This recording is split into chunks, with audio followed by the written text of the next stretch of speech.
Good morning. My name is Sarah Mineiro, and I'm a non-resident senior fellow here at CSIS's Aerospace and Defense Project. I'm joined here today by Air Marshal Paul Godfrey, the Assistant Chief of Space Operations for Future Concepts and Partnerships, the first such individual to hold this post and the first allied officer to do so.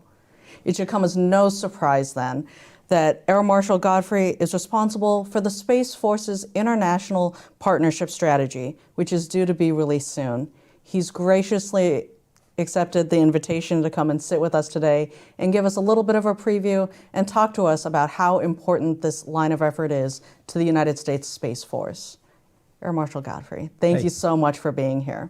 Not at all. Hey, thanks for inviting me. I wouldn't have missed it for the world. Although wearing a wool suit on a 100-degree day, I'm glad the air conditioning is working in here. Indeed.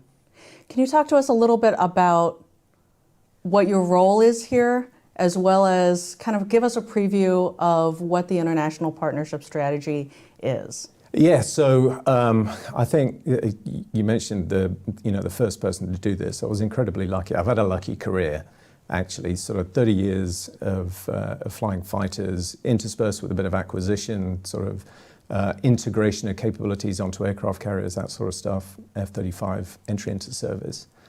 And about 5 years ago, I got the opportunity to stand up UK Space Command, which was fascinating. I wasn't a space guy before that. I'd seen, actually, the operational use of space in Al Udeid as the CAC director out in the Middle East. So I didn't expect to get into space, but it was a fascinating journey and just loved almost 3.5 years of standing up UK Space Command, where we went from sort of 6 people on day one staring at me, wondering where we were going to go to close to 600 people by the time I left. And then about 18 months ago, I've been here a year now, CSO, General Saltzman, came up to me, knew that my time in the UK was ending, and asked me, did I want to come and help him embed allies and partners into where the US Space Force were going. So clearly I said yes once I'd spoken to my wife and just checked she wanted to move to America. And it was only 6 months flash to bang at that point. So it's pretty much today, a year ago, that I started in the Pentagon. As you say, it's a bit of a mouthful for the Assistant Chief of Space Operations, which means I work directly for the CSO, for future concepts, and crucially, for partnerships. And certainly, I don't want to do too much talking. Clearly, you've got a few questions for me today, but the International Partner Strategy is just one of 3 areas that we were looking at in that FCP, Future Concepts and Partnerships. So I thought we could do everything, we'd get nothing done, so we sort of nailed down 3 definite things. One is shape futures, and that is about shaping the future of the United States Space Force with allies and partners, working with them and embedding allies and partners and guardians the other way. That's where the partnership strategy comes into this. Second one is harnessing CSPO, the Combined Space Operations Initiative, which is a 10-nation multilateral forum. Started with the Five Eyes, then France and Germany, and then Italy, Norway, and Japan. And that's a really powerful forum. And we're hoping, actually, with this international partner strategy, that CSPO will be really important in terms of getting into some of the force design, force development aspects. And then finally, we're looking at engaging NATO. NATO clearly been in the news quite a lot over the last year or so.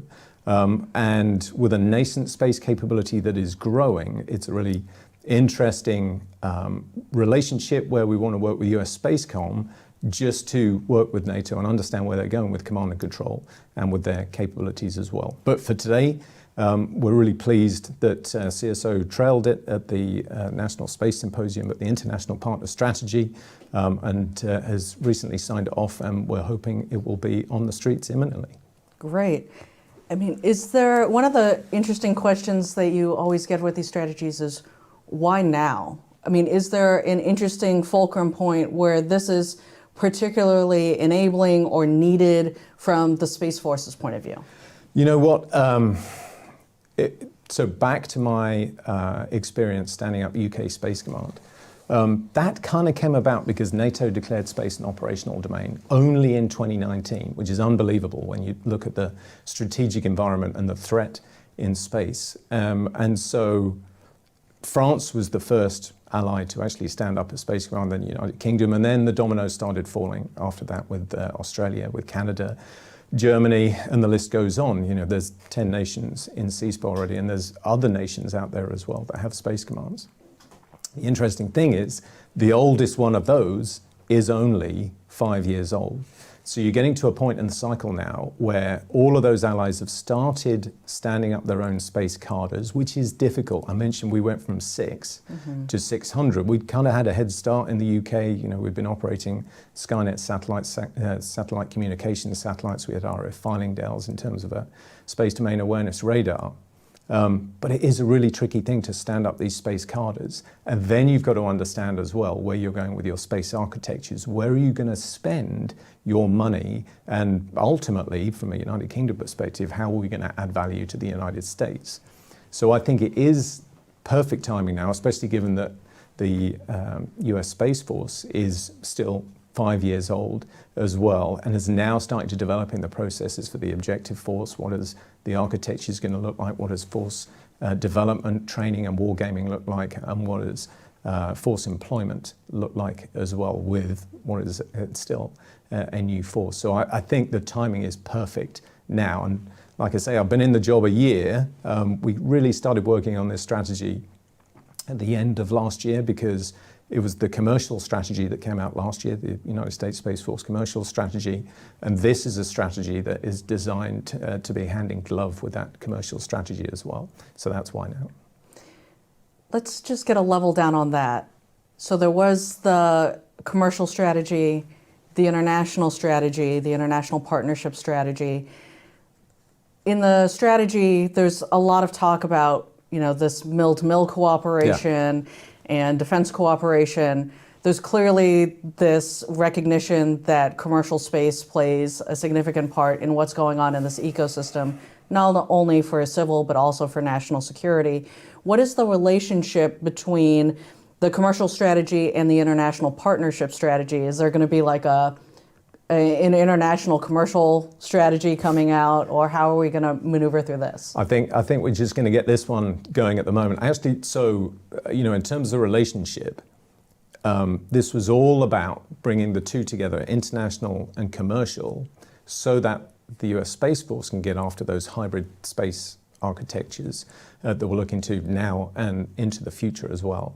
And I think one of the things with space changing so rapidly, that's one of the reasons, maybe we can talk a bit more about the sort of content of the strategy in a second, but we went for enduring goals in there rather than static goals, because it's changing so quickly.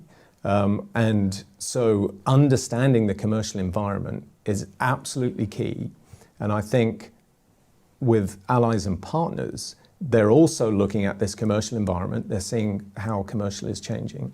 And they're looking at the United States Space Force and okay, what are your future architectures going to be? How much hybrid is there going to be? How much commercial is going to be mixed in with sovereign capability? Because it was a UK mantra in terms of, you know, what sovereign capability are you going to have? Where are you going to collaborate? And where are you just going to buy off the shelf? Mm-hmm.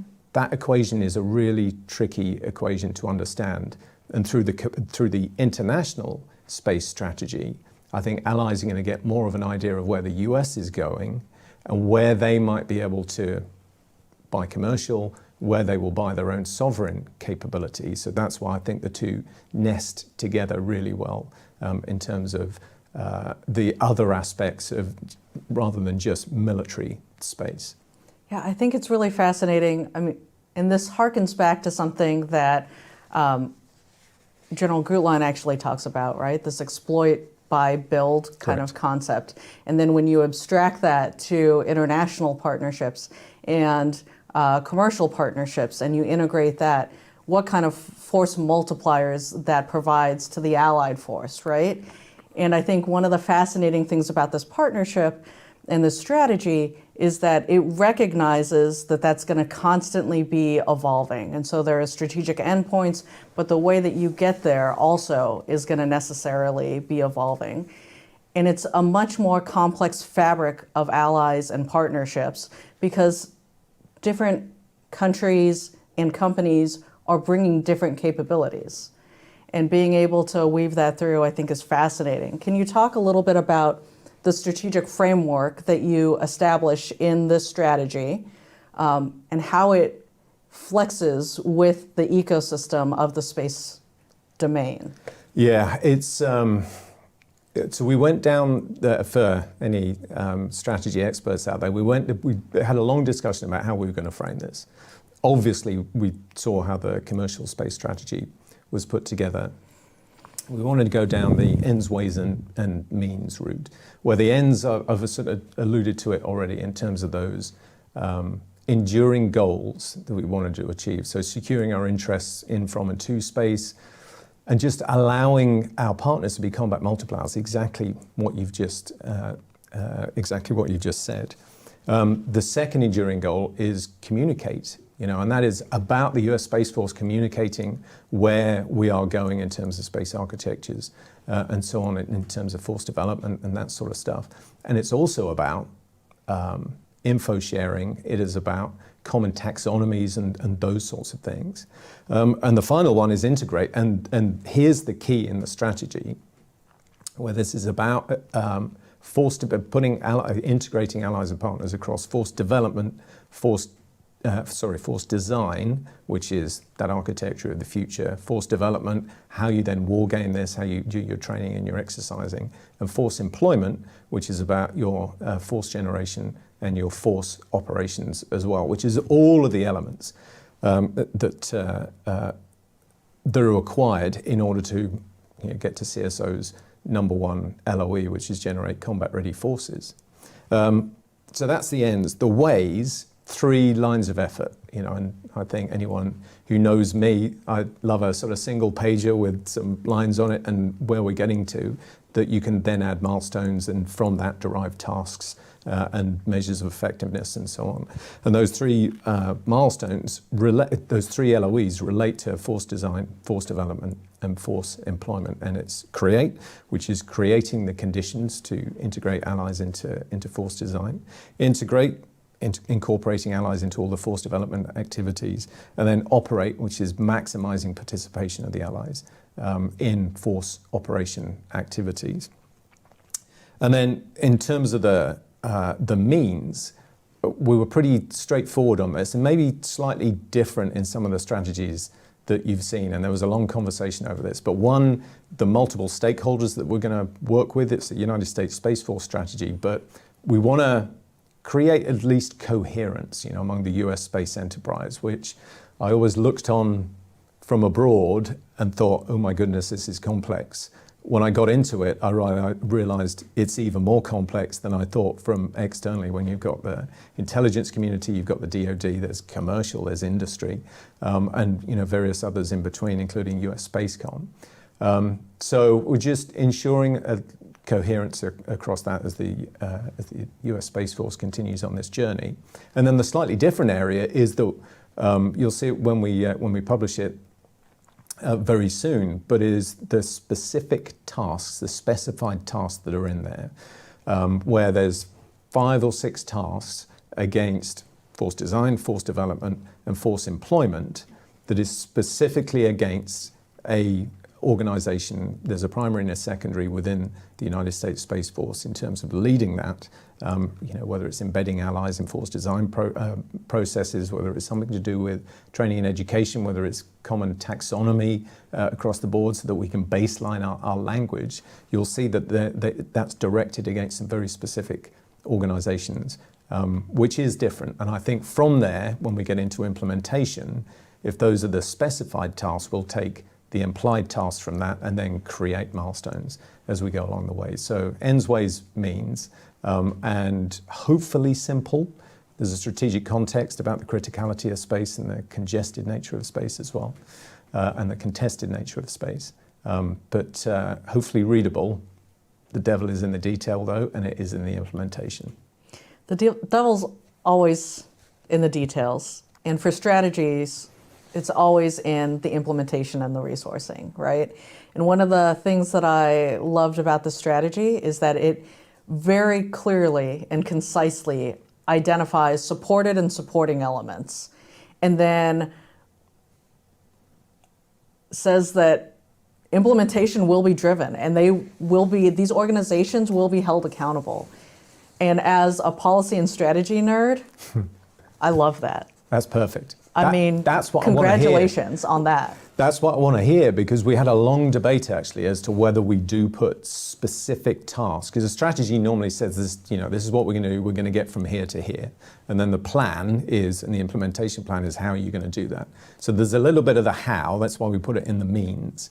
But by specifying those tasks and this being signed off by CSO, those organizations can't wriggle out of it now. They're going to have to deliver. Now, we're going to work out exactly how they're going to deliver through the implementation plan.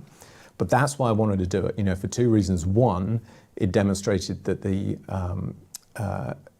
we were going to implement this. This isn't just a piece of paper that's, put on the shelf and we forget about it. Second is for the other audience, it's for the allies and partners to demonstrate that, yes, the United States Space Force is serious about embedding allies and partners across force design, force development, force employment. And there's an element in there, they can see who their touch points are with those primary and secondary specified tasks as well, and the organizations who are leading it. So there was a number of different reasons that we put it in there, but I'm glad, as an expert in these sorts of things that that you're smiling as you've seen it. That makes me, feel like we've gone down the right path. Well, anybody who knows me knows that I don't smile very often, so this must be a great thing.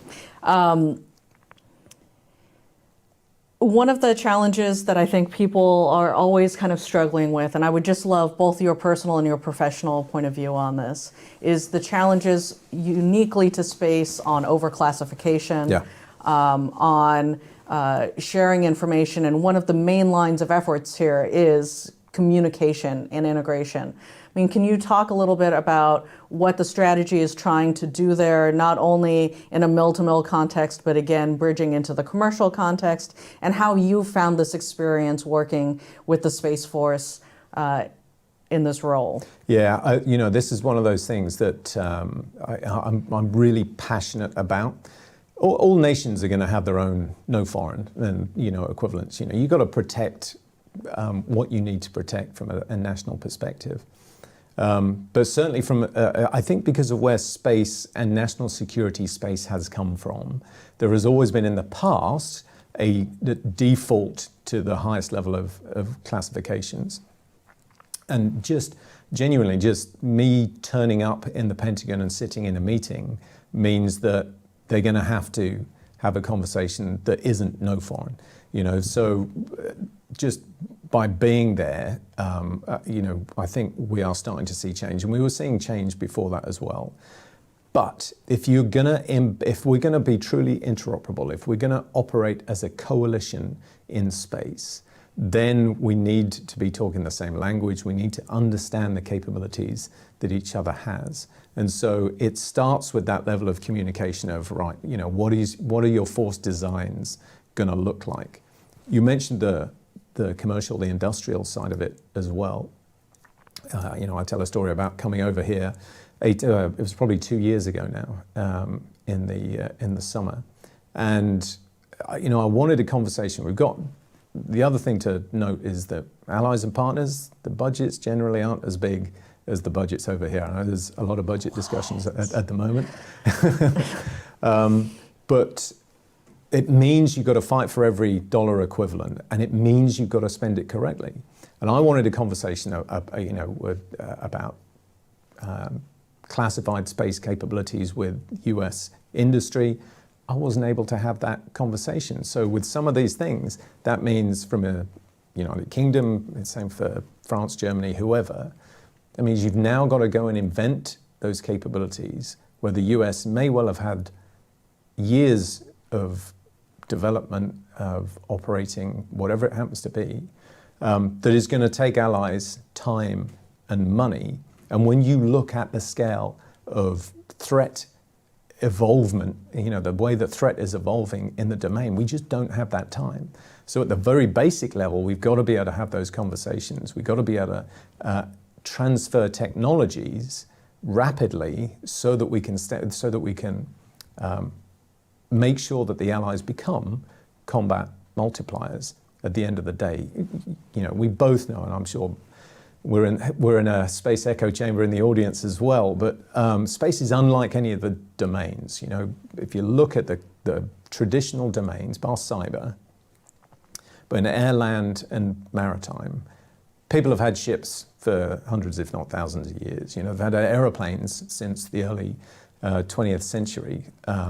Land armies have been around for thousands of years. No one, up until the last 5 years, you know, I say no one, but, you know, standing up space command, space squadrons for the first time in the last few years. Yes, people have done space before that, but, you know, that is, it needs leadership from the United States. You know, people need to bring up their capability levels, their space cadres, their training and education, all of these things. And you can't do it unless you can have a conversation at the right level. I'm not going to say what level that is, but it is about you know, having the conversation at the right level, and not everything can be locked in a box and not spoken about. It was one of the things that in Congress, when Space Force was being established, that several members of Congress that are still there continue to talk about, right? The overclassification of space, how the public would be more understanding about the resource choices and the allocations that we need to make in the budgetary process if they understood the threat that those space systems face, what our partners and allies could do to help us in the domain. And I think that's really fascinating. I think go ahead. If I can jump in there on Please. Just in 2 years, I think we've come an unbelievable distance in terms of, I'm not going to say declassifying, but the ability to talk about the threat in space through commercial space, whether it's, you know, space domain awareness, whether it's the ability to, you know, surveil the Earth and see what types of capabilities, you know, what space networks, space surveillance networks look like. But certainly if you take JCO, the Joint Commercial Operation put together by the US Space Force, that has been the entry standard. I think it's 27 different nations now. And certainly, you know, maybe it was 2 or 3 years ago, the UK joined JCO along with a bunch of other nations. I mean, genuinely, within weeks, I was talking about threats on orbit that put me into a cold sweat in a forum like this, because just weeks previously they've been classified at the very highest levels.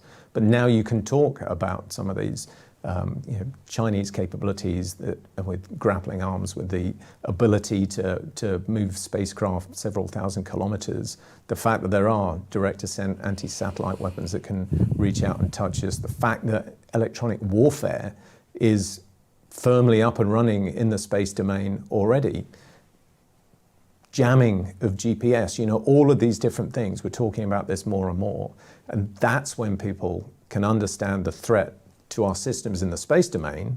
I think some of the times we don't necessarily understand how critical space is, not just for military, but for our life down here on Earth, you know, and how we've got used to the PNT signals, you know, SATCOM, all of these sorts of things. And certainly from a military operations perspective, we would definitely notice if you didn't get your intelligence from Earth observation, if you didn't get your SATCOM, the ability to speak between continents, especially for a global power like the United States, and if you didn't get that PNT, the position, navigation, and timing from us in the West, generally the GPS constellation, if they went away, people would notice immediately, because there'd be such a massive effect down here on Earth. So the ability to talk about threat should not be underestimated, and I think we need to talk about it more. I think that's a great point. And as somebody who started their career at the National Air and Space Intelligence Center as a counterspace analyst, I think it's so important to recognize the contributions that the intelligence community makes in a 4 and a 5 eyes environment to not only our DoD operations, but the allies and partnerships globally for kind of security purposes. And I think there are different types of sharing arrangements that happen in the DoD and the intelligence community. I mean, the question is, for this partnership strategy, how does it look at the intelligence community as helping to lessen the risk of miscalculation, right, from space and space systems? Yeah, I think that's a great one. I think we even mention it in the strategy about misperception, miscalculation, and ultimately escalation, given a sort of threat environment and a congested environment as well. If I take an example on this, one of the things I keep talking about my previous job, but I think that gives the point that I bring an allied perspective here. The UK has got a Skynet SATCOM constellation. One of the things in terms of operationalizing United Kingdom Space Command was about, okay, what if there is a threat to one of those satellites? What do we do? So we worked through a process. But actually, when we ran the first tabletop, when you start asking the questions of, hey, there's a threat. Well, is it definitely a threat? Is it a hostile satellite moving towards us? Is it drifting past? Is it just repositioning on the belt? All of a sudden, you can see that you need that intelligence, from a range of different sources, range of different nations to corroborate those sources, to understand, oh, actually, it is a threat and I need to do something about it, because, the worst case, we move one of those satellites on orbit, you might have reduced its life by a year by the additional fuel that you've used that you weren't planning to when you launched it 10 years ago. So the intelligence side of things is really important. The other thing I'll add, you mentioned the Five Eyes. I think CSPO, which is in the strategy as one of the key multilateral initiatives, is a really good place for us to be able to drive intelligence sharing and information sharing outside of the Five Eye community into people like France, Germany, Italy, Norway, and Japan. And France and Germany recently joined Operation Olympic Defender. So, there's an actual namespace operation that is focusing on, right, how do we, what's the networks we're using, how do we share the information? And so I think, and with 10 nations, it's kind of manageable. There's a policy and legal working group, there's an interoperability working group that allows us to get at these sorts of things and kind of road test it before we get into operation. So, yeah, I could probably go on this for hours. I'll let you get the other questions in, but it is super important. Yeah, it's great. We are taking questions live from the audience as well, so go ahead and submit those on the website if you'd like, and we will look at them and we will ask Goddard his opinion on these. A couple of the questions that have already come in are maybe a smidge outside of the purview of the specific strategy, but talk about kind of the national level context, whether it's kind of diplomatic or legal frameworks that would enable the implementation of the strategy, or even security and export control, and how those kinds of frameworks and regulatory reform efforts that are going on in the broader U.S. government help to implement or at least harmonize with where you're going with this international partnership strategy. Yeah, all of the above. These things are going to come up as we. So, I talked about the implementation. So we're going to run a series of workshops over the summer here. We've got those specified tasks. We're going to work out what the implied tasks are, and we're going to work out what milestones do we need to achieve. And if we do this right in terms of governance, then we can measure, we got our measures of effectiveness for each, or success for each of these milestones. If we, I want to look at risk against achieving these as well. And I'm sure things like policy will come up, or export controls will come up as risks. And if they come up as risks, we can now start to elevate them with specific examples of why a change, if change is required, why a change should happen. And so I think that's the beauty of it, because we're trying to achieve something specific, whereas a lot of time you hear people talk generically about, oh, policy needs to change, or export controls, ITAR, all of that needs to change. I think we need specific examples, and with trying to or not trying to, with integrating allies and partners across that force design, force development, and force employment. We're going to get to specific examples, and that's what allows us to take them up and attempt to make changes. Yeah, I think it's fascinating. I also happen to be married to a space lawyer. He literally has a PhD in space law and export control. So I just chop all of that off. I may have some work for him. And I just kind of give it to him. But the policy and the strategy, I think one of the really interesting things here that you touch on is that not all risk is the same, right? And so policy, regulatory, legal risk, different than programmatic risk. Yeah. Different than budgetary risk, different than operational risk, right?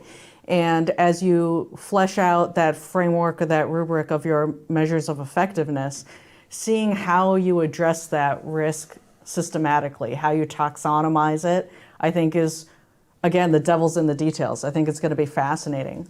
For us that aren't going to live through that bureaucratic slog, bless you. Well, I'll just make a point there on risk in that I think it helps with the aviation background that I've got, because when I was a base commander, all risk eventually stopped with me. You know, the system that we have in the United Kingdom means that if anyone died on my watch due to a flying accident or even slips, trips and falls on the base, I was the one in front of the coroner. Now, the easiest thing is to lock all the airplanes away or don't let people walk around the place and you've got zero risk. That ain't gonna happen. So you end up with with robust risk management systems covering all of the things you just talked about. And so I think that's why I want to drive an understanding of risk against achieving these milestones into this strategy, because I think that is key, because now you start getting the priority tasks that you need to get after. Because, you know, when we sit back and look at the scale of the task in order to incorporate allies, it looks massive, but you can start at one piece at a time, and you know, besides risk, I think that prioritization is key. Recognizing that you haven't kind of walked and flowed down all of that matrix yet, what kinds of things from the outside can we expect to see as you are implementing this? What kind of measurable, observable things can the public, can commercial industry, can people who are not inside the five-sided building see, so that we can understand where to place our resources as well? Yeah, you know, I'm hoping that across each of those lines of effort of create, integrate, and operate, we will get exactly that, priorities. So rather than trying to do everything, we'll be specific with commercial, with industry, with US Spacecom, you know, with all of these different people.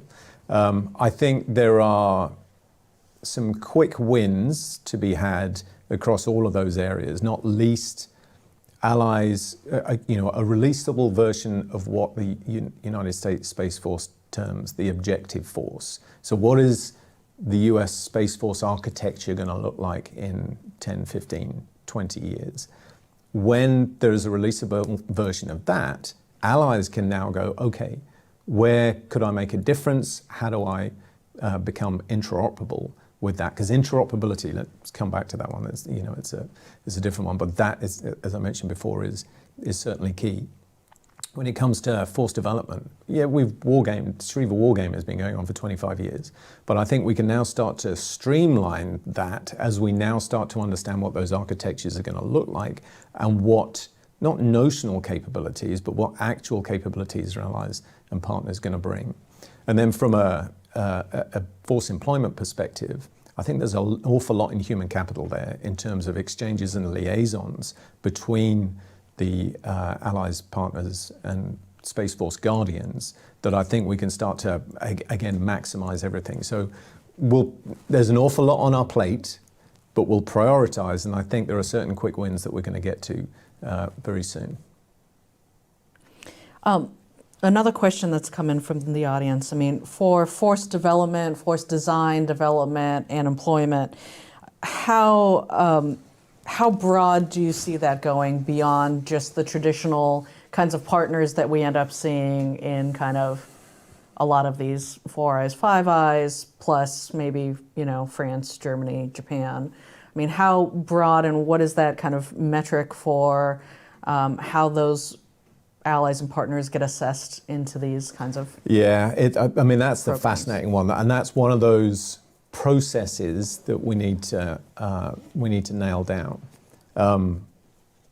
We can't do everything everywhere all at once. So you have to prioritize. And like I say, CSPO is one of those priority areas. But CSPO, I think, allows us to develop the processes that then enable any partner, any ally, to come along and for us to have that same conversation. The S5, the plans guys, and especially in the partnerships area in the US Space Force, are looking at country action plans as an example. We're not going to limit it to the 9 other nations within CSPO, but there's a number of other nations then that once we have the conversation, we know what they're pulling together, they know what we're pulling together, and we can see what opportunities, what are the quick wins with each one of those nations. Prioritizing those nations, yeah, clearly, that's the $6 million question. That's where we need to work with US Spacecom, that's where we need to work with the combatant commands, the regional combatant commands around the world, and that's where I don't want to get too technical, but the Space Force components to those combatant commands will be key. So Space Forces Europe, Africa that sits there in EUCOM, AFRICOM, they're going to have an understanding. They're out on the ground speaking to those regional allies and partners. They're going to know who the priority partners are going to be. We have that communication between each other, and now we can, from a headquarters perspective, understand where we're going with each of those partners. So you can see it's all about developing these processes in a force that's, in a Space Force that's only 5 years old, and some of these nations, they're only now just starting to think about putting space squadrons together, let alone space commands, and maybe a long way into the future, Space Forces. It comes back to that early question you asked me, why now? Because it's the right time. Well, look, we are kind of wrapping up on time. A couple of things I want to say. One, I think we're all looking forward to seeing the strategy. I think it, from what I have seen, stands head and shoulders above a lot of other strategies insofar as it recognizes the domain is changing and it recognizes the multiple different axes from which that change is going to come, whether that is the multiple different organizations in the United States government, commercial, international, and how all of that kind of intersects and plays with each other. It is established, I think, a flexible enough framework to still be relevant now and into the future. And as a real policy and strategy nerd, it also really holds people and drives towards measurable outcomes and accountability and implementation, which I think will be welcome from everybody who watches this domain. So I can't wait for it to hit the streets. It'll be great. Today is June 23rd, 1912, June 23rd. Alan Turing dies. This is the day of Alan Turing's death. Amazing, amazing individual who helped stop World War II and was a phenomenal cryptologist and mathematician from the United Kingdom. Again, this partnership and ally is rooted not only in these kinds of amazing force multiplying capability, but also deeply in shared beliefs and values, in people that intensely care about the well-being of both of our nations and of global security. And thank you for that. To close out, I've got a special interviewer who wanted to come and ask a question. Come on. Come on in, Oscar. I have a question. Yeah. Why are the US and UK working together in space? That is a really good question. One of the things I didn't mention, Oscar, was that whilst I'm wearing the United Kingdom, a Royal Air Force uniform, I actually work for all of the allies out there, and the bottom line, do you play a sport? Yeah, soccer. Soccer. So space is a team sport, right? I think the US is kind of the star of the team at the moment, but that soccer team, if they have one star, they can't win a game without the rest of the team behind them, you know, and that's what we're trying to build. We're trying to build the team on the pitch, on the field, as you guys say over here, and we're trying to build the bench as well, so that you know, we can beat any team that comes up against us. But that's why the allies and partners are working together at the end of the day. Great question. Thank you. All right. Well, thank you so much for taking time. We look forward to seeing the document. Thank you to everyone who joined online and asked questions, and we'll see you out there. Thank you very much. Thank you.